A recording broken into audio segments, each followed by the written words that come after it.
मूल ध्यान गुरु रूप है, मूल पूजा गुरु पाँव, मूल नाम गुरु वचन है, मूल सत्य सत भाव। आज सच्ची भक्ति कौन सी है, सच्चा ध्यान कौन सा है, हमें अभी तक ये पता ही नहीं चला। बरसों बीत गए हैं, हम केवल नाम जप रहे हैं, अभी तक हमारा ध्यान भी नहीं लगा। मैं एक बात बताऊं आपको, हमारे हाथ में केवल सुमिरन करना है, नाम जप करना है। ध्यान लगना या ना लगना ये हमारे हाथ में नहीं है, ये परमात्मा के हाथ में है। यदि हमारे हाथ में होता तो फिर अभी तक तो हजारों करोड़ों अरबों खरबों लोगों का ध्यान लग गया होता और संत मत पूरी तरह से समझ में आ गया होता। सुमिरन करने की आदत डालते हैं मन को, तब भी ध्यान नहीं लगता। ध्यान लगाने की कोशिश करते हैं, तब ध्यान बहिर्मुखी हो जाता है। जैसे ही ध्यान लगने लगता है वैसे ही फिर कुछ ऐसा महसूस होता है, फिर बहिर्मुखी हो जाते हैं। फिर ख्याल नौ द्वारों के जरिए बहिर्मुखी हो जाता है। आज हम कोशिश कर रहे हैं कि हमारा ध्यान गुरु भक्ति में लगे। तो सबसे पहले जो हमारे हाथ में है, जो हमें करना है, हमें वो करना चाहिए। हमारे हाथ में है जो हमें गुरु ने नाम दिया है, उस नाम का जप करना, ये हमारे हाथ में है। तो भाई जैसे भी हो, नाम के जप करने की आदत डालो। क्योंकि जो लोग अभी शब्द धुन सुन रहे हैं, शब्द का प्रकाश देख रहे हैं, या उनका ध्यान लगा रहता है परमात्मा में, शब्द में, तो आप उनके रियलाइजेशन जानो, उनके अनुभव आपको पता चलेंगे। तो आप पाओगे कि उनका सुमिरन बहुत ऊंचे दर्जे का रहा है। अब जैसे शुरू में बताया, मूल ध्यान गुरु रूप है, तो सबसे बड़ी भक्ति क्या हुई? ध्यान, गुरु के स्वरूप का ध्यान करना, ये बड़ी भक्ति हो गई। मूल पूजा गुरु पाँव, यहाँ गुरु के पाँव से मतलब है गुरु के नाम, यानी गुरु के नाम को तवज्जो देना, उस नाम का सुमिरन करना, ये हमारे लिए दूसरी भक्ति हो गई। मूल नाम गुरु वचन है, जो गुरु ने समझाया है वही हमारे लिए पूरा सच है, यही हमें धारणा अंतर में धारणी है। मूल सत्य सत भाव, ये जो कुछ भी करना है हमें बड़े प्रेम से, बड़े इत्मीनान से और भावपूर्ण करना है। अब जब ध्यान लगना उस कुल मालिक के हाथ में है, तो फिर हम अपनी तरफ से जल्दबाजी क्यों करते हैं? आज वर्षों बीत जाने के बाद भी लोगों के हाथ पल्ले कुछ नहीं है, तो इसका मुख्य कारण यही है कि उन्होंने अभी तक अपने आप को गुरु के सुपुर्द नहीं किया है, परमात्मा के सुपुर्द नहीं किया है।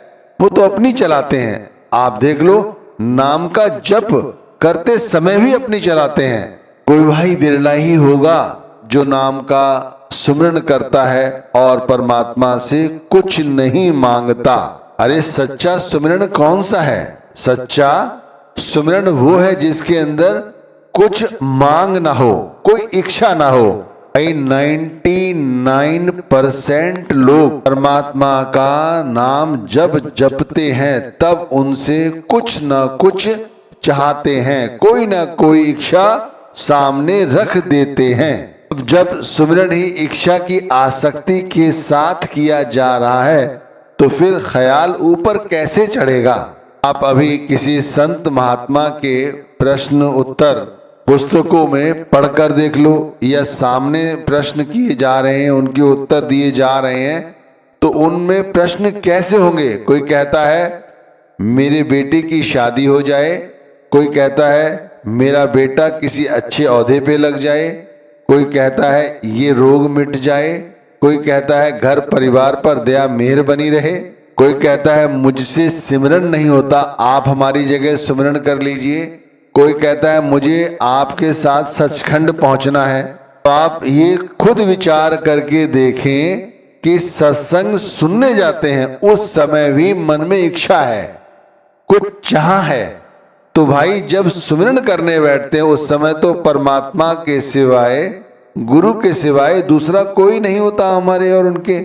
उस समय भी हमारे मन में कोई ना कोई आसक्ति रहती है। और जो भक्ति आसक्ति के साथ की जाती है, जिसके अंदर कुछ चाह होती है, भाई वो चाह हमें कभी भी ऊपर नहीं बढ़ने देगी। हमारा ध्यान सहस्दल कवल पर कभी नहीं टिकेगा। ध्यान रखो, चाहे कितने भी वर्ष हो जाएं। अब जैसे कहा कि मुझे इतने वर्ष हो गए, हमें कुछ नहीं दिखाई दिया, मैं उन लोगों से कहता हूं बहुत कम समय लगेगा। आप 40 दिन का ही यदि 40 बोलते हैं ना, प्रण कर लो और बगैर कोई इच्छा के नाम को जपो, पूर्ण रूप से, प्रेम से, भक्ति से, सारी चिंताओं को छोड़कर। देखो अब जो सत्संग सुन रहे हैं उसमें युवा भी हैं, स्त्री भी हैं, पुरुष भी हैं, वृद्ध महिलाएं भी हैं, रोगी भी हैं। अब जिनको रोग लगा हुआ है, जिनको रोग लगा है, असाध्य रोग है, और जो सारी जिंदगी धन संपत्ति में ही उलझे रहे, घर परिवार में ही जिनका ध्यान लगा रहा, अब जब बीमार हैं, हॉस्पिटल में हैं या घर पे हैं या आईसीयू में हैं, केवल दिमाग चल रहा है। अब यदि वो लोग एक साथ ये चाहें कि नाम का सुमिरन करें और ध्यान ऊपर की ओर चढ़े, तो ये संभव नहीं है भाई। इसके लिए प्रैक्टिस करने की जरूरत होती है। अपने आप को मैं कहता हूं थोड़ी थोड़ी देर के लिए जब भी समय मिले, 2 मिनट का समय सबसे पहले निकालो और 2 मिनट के लिए कहीं बैठे हो, ट्रेन में हो, बस में हो, दफ्तर में हो, दुकान पर हो, कि 2 मिनट के लिए प्रण करो कि मैं कुछ सोचूंगा नहीं। जो कुछ हो रहा है सामान्य तौर पर मैं साक्षी भाव से देखूंगा पर सोचूंगा नहीं। 2 मिनट हो जाए अच्छी बात है, फिर इसे 5 मिनट का ले जाओ, 5-5 मिनट का दिन में करते रहो। फिर अच्छा लगे तो इसको और बढ़ाओ, 7-7 मिनट का करते रहो। इससे बहुत फायदे होंगे। इसका सबसे बड़ा फायदा तो जब होगा जब हम नाम का सुमिरन करने बैठेंगे, उस समय ध्यान बहिर्मुखी होने से बचेगा। अब जब हम नाम का सुमिरन करने बैठते हैं तब क्या महसूस होता है? ऐसा लगता है सारी चिंताएं, सारे ख्याल, सारी बातें उस समय ही हमारे दिमाग में आ खड़ी होती हैं और मन बहुत तेजी से बाहर भागता है।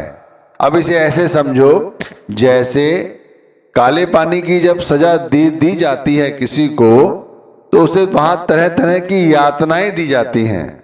उसे कोड़े मारे जाते हैं, उसे बंद कोठरी में, अंधेरी कोठरी में अंदर डाल दिया जाता है। खाने के लिए उसे बहुत कम भोजन दिया जाता है, कम पानी दिया जाता है। वो बहुत परेशान होता है। यदि उस व्यक्ति को वहां से उसका द्वार खोल दिया जाए, दौड़ा दिया जाए, तो वो भागता जाएगा, भागता जाएगा, भागता जाएगा। तब तक भागेगा या तो वो गिर ना पड़े थक कर, या उसे ये उम्मीद हो जाए कि अब वो बहुत दूर तक आ गया है, तब जाकर वो रुकेगा। इसी तरह भाई हमारे साथ होता है। जब हम सुमिरन करने बैठते हैं तो ऐसा लगता है हमारे मन को जैसे उसे काले पानी की सजा दे दी गई हो। इस तरह से भागेगा। कभी आंखों के जरिए जो हमने देखा है, जिनमें हमारी आसक्ति रहती है, या जिन बातों को हम सुनते रहते हैं, कभी कानों के द्वारा, कभी आंखों के द्वारा, इन मल मूत्रों के द्वारों के द्वारा, इस तरह हमारा ख्याल 9 द्वारों के जरिए बहिर्मुखी हो जाता है, दौड़ पड़ता है बाहर। ये ऊपर नहीं चढ़ता, ऊपर चढ़े तब काम बने। तो शुरुआत हमें सुमिरन से करनी है, वो भी बगैर किसी आसक्ति के। सुमिरन हमारा सही तरह से हो, इसके लिए अब हमें ध्यान करने की जरूरत है। अब ध्यान किसका करोगे? तो परमात्मा तो देखा नहीं है, गुरु देखा है। कहते हैं परमात्मा ही गुरु है, मौला आदमी बन आया, ऐसा कहा गया है, क्योंकि ये नाम गुरु ने दिया है। तो जिसका हम नाम जप रहे हैं, हमें उसी का ध्यान करना चाहिए। अब यदि दिन में तैयारी की है, जैसे बताई थी ना, 2-2 मिनट करते रहो, 5-5 मिनट करते रहो, 7-7 मिनट दिन में करते रहो, उसी तरह से गुरु का ध्यान करने की कोशिश करो। ध्यान आए या ना आए, सिर्फ कोशिश करनी है। समझिए, मैंने आपको शुरू में ही बताया है, हमारे हाथ में केवल नाम का सुमिरन है। ध्यान आना, ध्यान के साथ हमारा ख्याल लगना, ये सब परमात्मा के हाथ में है, गुरु के हाथ में है। हमारा काम है सिर्फ गुरु भक्ति करना, गुरु का ध्यान करना, नाम जप करना और गुरु का ध्यान करते रहना। लेकिन ये ध्यान आएगा परमात्मा की दया मेहर से, गुरु की कृपा से, और फिर उसी स्वरूप के साथ ध्यान जुड़ा रहे। हमें ऐसा ही अभ्यास करना है। सत्संग सुनते हो, पुस्तकें पढ़ते हो गुरु की, तो जैसा गुरु ने कहा है वो करना है, अपनी नहीं चलानी है। सो गुर करहो जे बोहर न करना, सो पद रहो जे बोहर न रवना, सो ध्यान धरो जे बोहर न धरना, ऐसे मरो जे बोहर न मरना। इस बात में कबीर साहिब ने हम सबकी समस्या का समाधान कर दिया है। आप समझे, हमें सिर्फ और सिर्फ वो करना है जिससे हमें बार बार 84 का हिस्सा ना बनना पड़े। जैसा गुरु ने समझाया है हमें वैसा करना है, जैसा वो रहने के लिए कहते हैं हमें वैसे रहना है। हम अपनी मन मर्जी से रहते हैं, अपनी मन मर्जी का खाते हैं, जैसा मन में आता है वैसा बोलते हैं, चाहे भद्दा हो, चाहे किसी को कष्ट पहुंचाने वाला हो, बस अपने को अच्छा लगना चाहिए, ऐसा नहीं। गुरु ने कहा है कि सत्य का आसरा लो, यानी कि सत्य नाम जो गुरु ने शब्द दिया है उस नाम को जपो और उसी शब्द के साथ अपने ख्याल को जोड़ो। इस तरह से अपनी लिव को उस शब्द के साथ एक कर दो कि तुम और नाम एक हो जाए, यानी नाम और नामी एक हो जाए। बार बार इस 84 में हमें ना पड़े। हम समझते हैं कि सुमिरन करना ही बहुत बड़ी भक्ति है। अरे नहीं भाई, सुमिरन से बड़ी भक्ति है ध्यान। ध्यान से बड़ी भक्ति क्या है? धुन जो हमारे अंतर में हो रही है। और उससे बड़ी भक्ति क्या है? उसके प्रकाश को देखना और उससे ऊपर वो सचखंड, उसे निज घर में देखना। इस तरह क्रमबद्ध तरीके से भक्तियां हैं और ये भक्तियां सब आंतरिक भक्तियां हैं, बहिर्मुखी नहीं। आप इसे एक साधारण सी मिसाल के तौर पर समझ सकते हो। एक गुरु है, उसकी कितनी बड़ी संगत है देख लो। एक व्यक्ति जिसे आप एक साधारण मनुष्य मानते हैं वो पूर्ण ईश्वर नहीं है तो क्या है?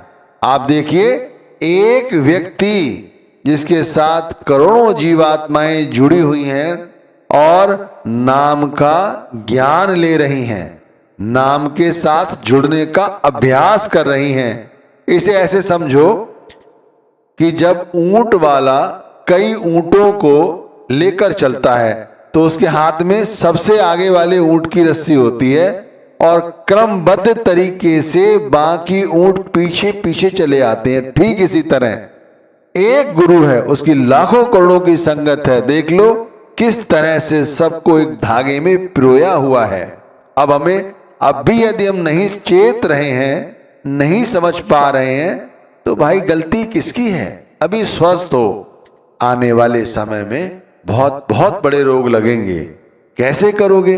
घर परिवार के लोग, बच्चे अभी हमारी बातें सुनते हैं, हमारा कहाँ मानते हैं, आगे जाकर ये कहा नहीं मानेंगे। भाई ये जीवन का सच है, कड़वा सच है। जिन लोगों के साथ हमने सारी जिंदगी बिता दी वही लोग अंत समय जब हमें रोग लगते हैं सब पीछे हट जाते हैं। ध्यान रखिए, इसीलिए कहता हूं ध्यान हटाओ दूसरों की ओर से, संसार की ओर से, गुरु की ओर ध्यान लगाओ। तो ऐसा होगा तब खुद अपने आप से कहोगे कि अब कई वर्ष बीत गए, अब जाकर हमारा ध्यान बनने लगा है। एक बात गांठ पल्ले बांध लो, जहां हमारा ध्यान होगा वैसे ही हमारी स्थितियां, परिस्थितियां, मानसिकता वैसे ही बनती चली जाती है। विषय वासनाओं का ध्यान करोगे तो उन्हीं में पड़े रहोगे। जह आशा तह बासा होई, मन वच कर्म सुमरे जो कोई, देह धरे कीन्यु जिम आशा।